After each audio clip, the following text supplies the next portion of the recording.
Bismillahirrahmanirrahim. Assalamualaikum warahmatullahi wabarakatuh. Alhamdulillahi rabbil alamin. Wassalatu wassalamu ala rasulillahil karim, nabiyyina wa sayyidina Muhammadin wa ala alihi wa sahbihi ajma'in, wa ba'd. Saudara-saudariku dimanapun berada, alhamdulillah kita sangat bersyukur pada Allah subhanahu wa ta'ala yang telah melimpahkan nikmat begitu ruah kepada kita sampai dengan detik ini di kesempatan Ramadan, dan alhamdulillah kita diberikan kemampuan untuk meningkatkan ibadah yang menghiasi hari-hari dan malam-malam Ramadan yang kita dapati sampai detik ini. Semoga Allah Subhanahu wa taala berkenan menerima seluruh rangkaian amal ibadah yang kita tunaikan sampai dengan detik ini. Teman-teman, di antara keutamaan dan keistimewaan Ramadan seperti pernah kita ulas adalah bulan yang menghadirkan limpahan kesempatan untuk bermunajat kepada Allah Subhanahu wa taala. Di antara munajat itu dapat kita arahkan khusus untuk memohon ampunan Allah Subhanahu wa taala. Dengan kata lain, Ramadan adalah bulan kesempatan untuk bertaubat kepada Allah Subhanahu wa taala. Ramadan adalah bulan untuk memperbanyak permohonan ampunan kepada Allah Subhanahu wa taala. Namun demikian, penting untuk kita bersama mempelajari lagi bahwa taubat adalah bagian dari ibadah. Istighfar bagian dari ibadah. Layaknya ibadah, maka ia memiliki cara, memiliki adabnya, memiliki aturannya. Salat, ibadah, memiliki aturan. Membaca Al-Quran, ibadah, memiliki aturan. Berdoa, ibadah, memiliki aturan. Maka taubat pun ketika digolongkan pada ibadah, ia memiliki adab, memiliki cara, memiliki aturan. Banyak diulas untuk bertobat, tentu mesti ada pengakuan, mesti ada penyesalan, mesti ada kesadaran untuk memperbaiki diri dan berkomitmen untuk berbuat lebih baik dibandingkan dengan hari-hari yang telah berlalu. Menutup yang salah dengan yang soleh, membuktikan kepada Allah bahwa kita telah berubah. Itulah inti taubat.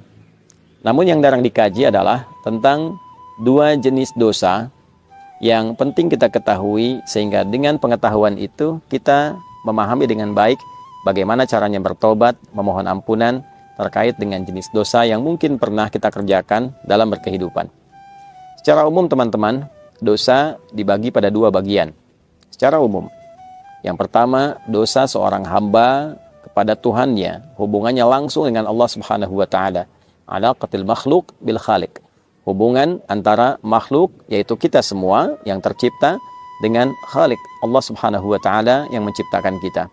Ada banyak perintah-perintah secara langsung dari Allah kepada kita, khususnya berupa perintah pengabdian, ibadah, kebertuhanan kita kepada Allah Subhanahu wa taala, yang kadang juga direspon dengan respon yang kurang baik atau bahkan ada yang tidak menunaikannya. Contoh, saat Allah perintahkan kita menunaikan sholat, maka ada sebagian hamba yang tidak mengindahkannya. Bahkan bukan hanya malas, dia tidak menunaikan sholat seperti yang Allah perintahkan. Tentu itu melahirkan dosa.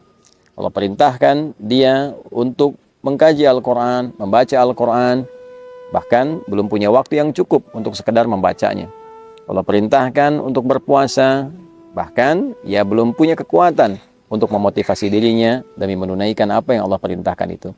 Hal-hal demikian adalah hal-hal yang terkait langsung hubungan kita secara vertikal dengan Allah Subhanahu wa taala. Maka apa yang dilakukan dalam hal tobat yang dimaksudkan?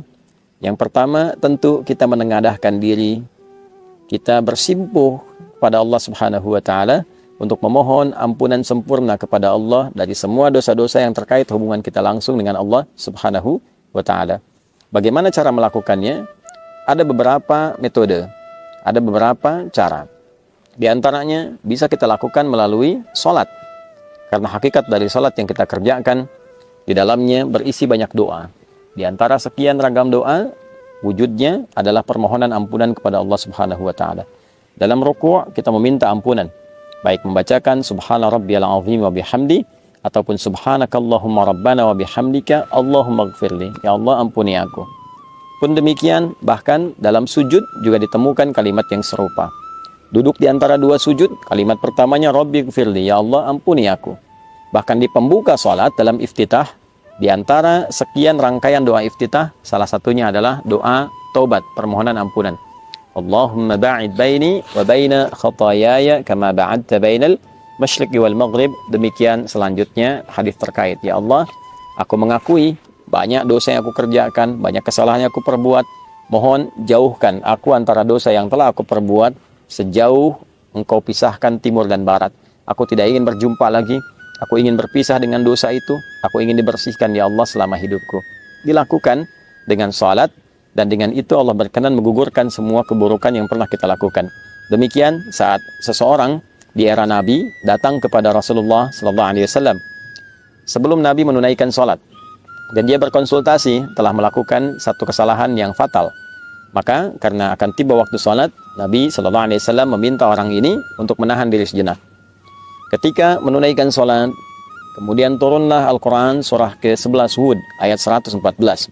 Aqimis salata tarafain nahar wa zulafan minal lail innal hasanati yudhibna sayyiat. Tunaikanlah olehmu salat baik di kesempatan siang ataupun juga di kesempatan malam.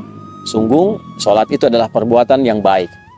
Salat-salat yang kau kerjakan, subuhkah, zuhurkah, asar, maghrib sampai isya, bahkan salat-salat sunnah itu adalah hal yang baik, bernilai pahala dan berpotensi menggugurkan dosa.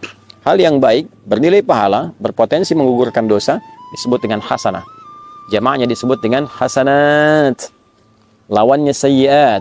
Maka hasanah itu akan menggugurkan sayyiat. Hasanah yang saleh bisa menutup yang salah. Maka Allah tegaskan, innal hasanati, sungguh kebaikan-kebaikan bernilai pahala itu, yudhibna sayyiat, itu akan menggugurkan, menghilangkan segala bentuk keburukan-keburukan. Maka setelah Nabi menunaikan salat dan tuntas, orang ini berkonsultasi lagi, bagaimana dengan status kesalahan saya Rasulullah? Maka Nabi memberikan komentar kama qala, bahwa Allah sudah menurunkan ayat, dengan engkau menunaikan salat, dengan bermunajat kepada Allah, istighfar, betul-betul serius bertobat, Allah berkenan mengampuni dosa-dosa yang pernah dilakukan dalam hidup. Maka inilah salah satu fungsi salat. Fungsi salat bermakna taubat. Jadi bukan sekedar hajat. Wasta'inu bis sabri was salah. Kalau Anda punya persoalan, minta tolong kepada Allah, sabar terima, lalu menunaikan salat. Maka dalam salat kita meminta kepada Allah pertolongan. Itulah hajat. Karena itu dikenal salat adalah hajat. Tapi salat juga punya fungsi atau makna taubat. Kita mohon ampunan kepada Allah. Dalam ruku taubat, dalam sujud taubat, perlama dalam sujud itu, dan mohonkan ampunan Allah, ingat-ingat kesalahan apa yang kita perbuat. Setelah itu, kita minta kebaikan-kebaikan, kita berdoa dengan cara yang benar dan cara yang baik.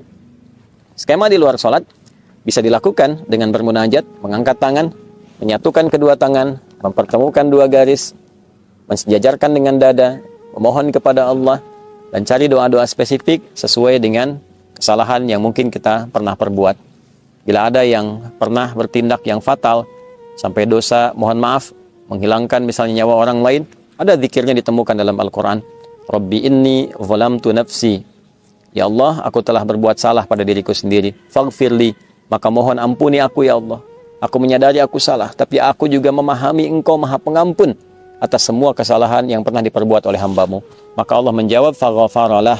Maka Allah berkenan mengampuni dosa yang pernah ia perbuat. Itu adalah sanad atau ijazah doa yang bersumber atau berasal dari Nabi Musa alaihissalam. Ketika terjadi peristiwa yang tidak disengaja, Nabi Musa mengingatkan dengan menampar, tapi kekuatan yang diterima oleh pemuda yang kena tamparan itu menyebabkan dia meninggal. Maka refleks Nabi Musa kemudian memohon ampunan kepada Allah Subhanahu wa taala, ya karena ketidaksengajaannya, bukan dimaksudkan untuk menghilangkan nyawa atau dimaksudkan melukai orang lain. Maka yang paling penting bagi kita adalah ada sanad doa di dalamnya. Seorang nabi, rasul punya sifat maksum, dijaga oleh Allah, dijaga, diperbaiki, diluruskan. Tentu ketika diizinkan perbuatan itu terjadi, salah satunya adalah untuk melestarikan doa bagi hamba yang bukan nabi, bukan rasul, dan melakukan kesalahan yang serupa. Ada lagi dosa-dosa yang cukup luar biasa fatalnya. Apakah terkait dengan 7 dosa besar misalnya? Ya, di dalamnya ada kemusyrikan, ada perzinaan, ada pembunuhan, dan lain sebagainya. Maka kita bisa temukan di Quran surah ke-39 misalnya, di ayat ke-53. Qul ya ibadiyalladzina asrafu ala anfusihim la taqnatu